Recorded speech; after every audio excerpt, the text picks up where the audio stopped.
अमेरिकी राष्ट्रपति Donald Trump और जेलेंस्की के बीच तीखी बहस के बाद यूक्रेन और रूस के बीच युद्ध तेज हो गई है।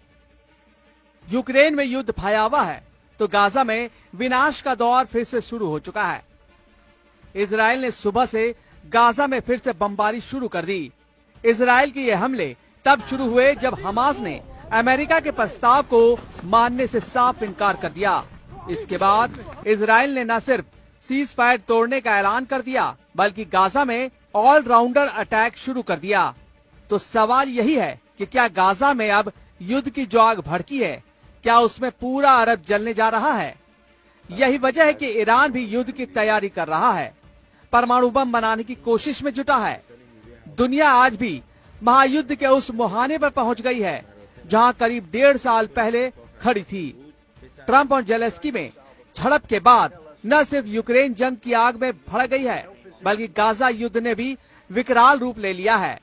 जिस वक्त यूक्रेन और यूरोप में एटमी विनाश का खतरा मंडरा रहा है, उसी वक्त अरब में भी महायुद्ध की आशंका बढ़ गई है। गाजा में इजराइल की बमबारी शुरू।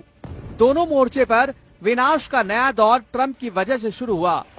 यूरोप और यूक्रेन युद्ध विराम को तैयार नहीं हुए तो अमेरिका ने यूक्रेन युद्ध से अलग होने की घोषणा कर दी। इसी के बाद रूस ने यूक्रेन में जबरदस्त तबाही मचानी शुरू कर दी है।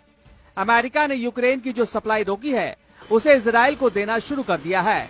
इजराइल को अमेरिका से हथियारों की नई खेप मिली तो इजराइल ने गाजा में फिर से नरसंहार शुरू कर दिया।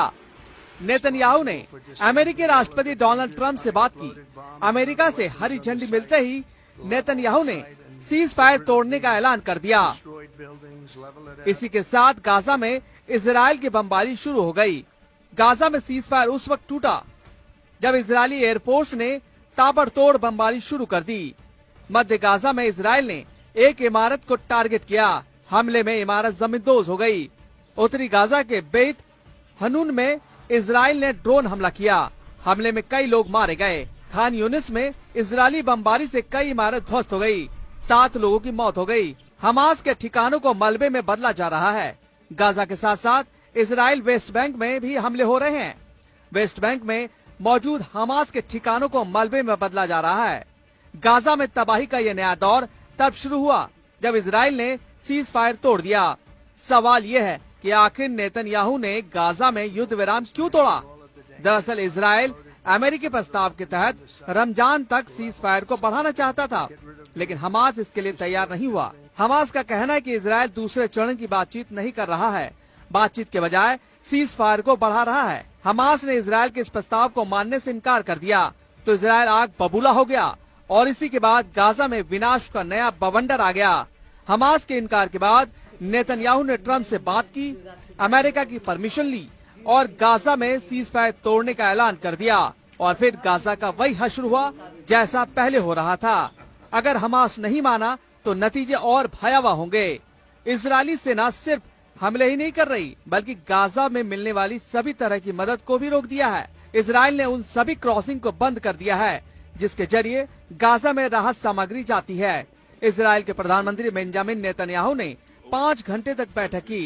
इस बैठक के बाद गाजा की मदद रोकने और हमले का आदेश जारी हुआ। नेतन्याहू ने चेतावनी जारी करते हुए कहा कि अगर हमास नहीं मानता है तो इसका नतीजा बहुत ही भयावह होगा। गाजा में जंग की शुरुआत हुई तो अमेरिका ने बारूद की सप्लाई कर दी। अमेरिका के बम और बारूद तेल अवीव पहुंचना शुरू हो गया है। अमेरिका ने इजराइल को 45,000 बंकर बस्टर बम दे दिए। इतना ही नहीं, अमेरिका 35,000 करोड़ रुपए के हथियार देगा।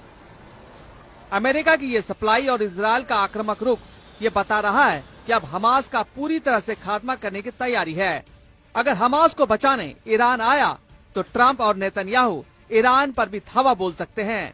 फिर दुनिया पर वर्ल्ड वॉर 3 का खतरा मंडराने लगेगा।